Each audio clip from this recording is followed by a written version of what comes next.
పర్యావరణాన్ని పరిరక్షించడానికి ప్రజలు వివిధ మార్గాలను ఎంచుకుంటారు. ఒక శతాబ్దం క్రితం రెడ్ ఇండియన్ చీఫ్ సీటెల్ తన భూమిని కాపాడుకోవడానికి చేసిన ప్రసంగం ఈరోజు మనం తెలుసుకుందాము. చీఫ్ సీటెల్ 1854లో తమ గిరిజన భూములు అతని నుండి మరియు అతని ప్రజల నుండి తీసుకోబడ్డానికి ముందు అతను చేసిన ఈ ప్రసంగానికి ప్రపంచవ్యాప్తంగా ప్రసిద్ధి చెందాడు. సీటెల్ యొక్క పదాలు పర్యావరణ సంఘంలో బాగా ప్రతిధ్వనిస్తాయి. వాస్తవానికి ఒక పచ్చని సువార్తలాగా పరిగణించబడతాయి.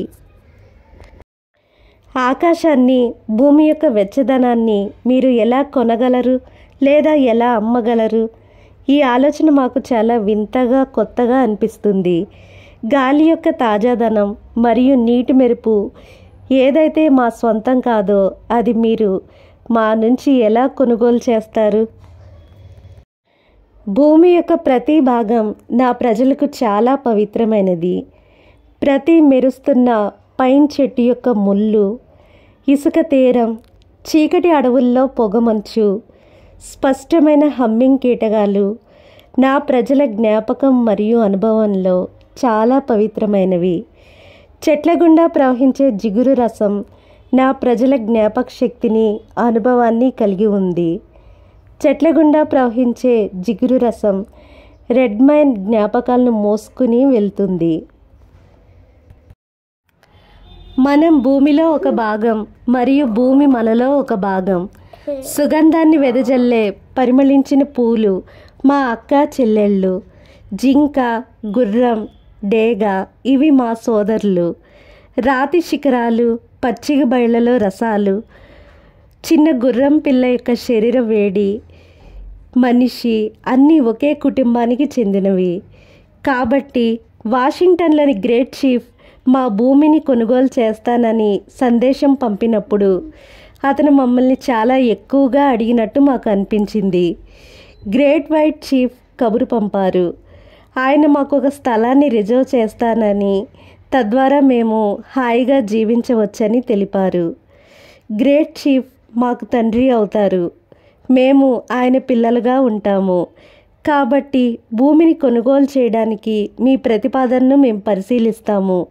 కానీ ఈ భూమిని కొనుగోలు చేయాలన్న మీ ఆలోచన సులభం కాదు. ఎందుకంటే ఈ భూమి మాకు చాలా పవిత్రమైనది.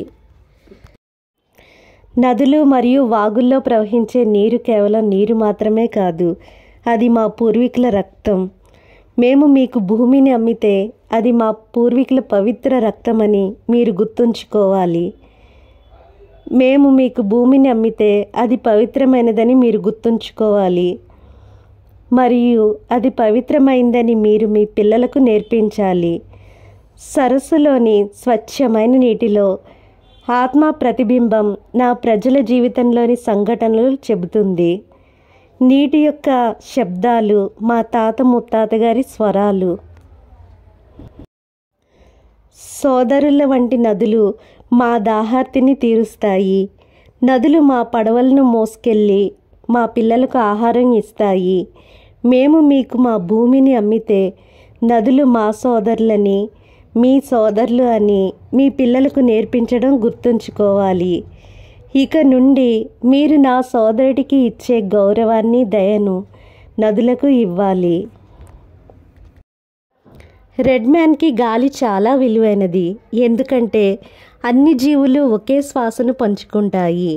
మృగం, చెట్టు, మనిషి ఇవన్నీ ఒకే శ్వాసను పంచుకుంటాయి. తెల్లవాడు తను పీల్చే గాలిని ఎప్పుడూ గమనించలేదు. చాలా రోజులుగా చనిపోతున్న మనిషిలాగా దుర్వాసనకు, నిస్తేజానికి గురయ్యాడు.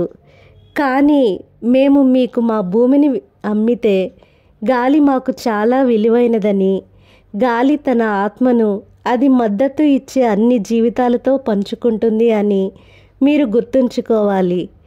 మా తాతగారికి తొలి ఊపిరినిచ్చిన గాలి ఆయన చివరి నిట్టూర్పును కూడా, చివరి శ్వాసను కూడా అందుకుంటుంది.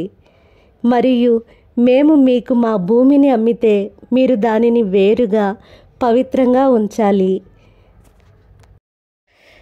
పచ్చిక భూమి పువ్వుల చేత మధురంగా మార్చబడిన గాలిని శ్వాసించడానికి, తెల్లవాడు కూడా అక్కడికి వెళ్ళాలి. అంత పవిత్రంగా మా భూమిని ఉంచాలి. కాబట్టి మా భూమిని కొనుగోలు చేయడానికి మీ ప్రతిపాదనను మేము పరిశీలిస్తున్నాము. మేము అంగీకరించాలని నిర్ణయించుకుంటే మీకు ఒక షరతు పెడతాము. వైట్ మ్యాన్ ఈ భూమిలోని జంతువులను తన తోబుట్టువులుగా పరిగణించాలి.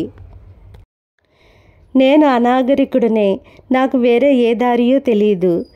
ప్రైరీలో కుళ్ళిపోయిన వేలాది గేదెలను నేను చూశాను. వాటిని ప్రయాణిస్తున్న ట్రైన్ నుండి కాల్చి చంపి తెల్లవాడు నిర్దాక్షిణ్యంగా అలా వదిలిపెట్టేశాడు. నేను మొరటివాణ్ణే.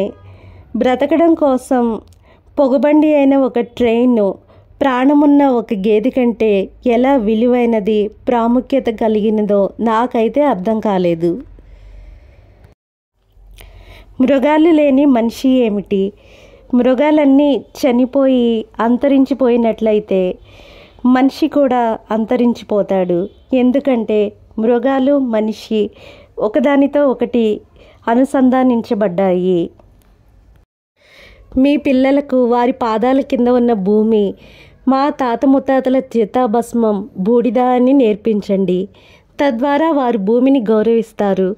మా బంధువుల జీవితాలలో భూమి చాలా గొప్పది అని మీ పిల్లలకు మీరు నేర్పించండి. మేము మా పిల్లలకు ఏమి నేర్పించామో మీ పిల్లలకు అదే నేర్పించండి. ఇది భూమి అని, మన అమ్మ అని, భూమి మీద ఏదైతే పడుతుందో భూమి పుత్రులమైన మన మీద అదే పడుతుంది. పురుషులు భూమి మీద ఉమ్మి వేస్తే అది తమ మీద తాము వేసుకున్నట్టే అని నేర్పించండి. ఈ విషయమైతే మనకు తెలుసు. భూమి మనిషికి చెందినది కాదు, మనిషే భూమికి చెందినవాడు. ఒక కుటుంబాన్ని ఒక రక్త సంబంధం ఏ విధంగా కలిపి ఉంచుతుందో అదేవిధంగా అన్ని విషయాలు ఒకదానితో ఒకటి కనెక్ట్ చేయబడ్డాయి.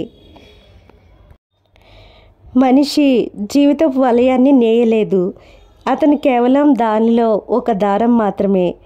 వెబ్కి ఏది చేసినా అతను తనకు తానే చేసుకున్నట్టు. Thank you friends for watching this video.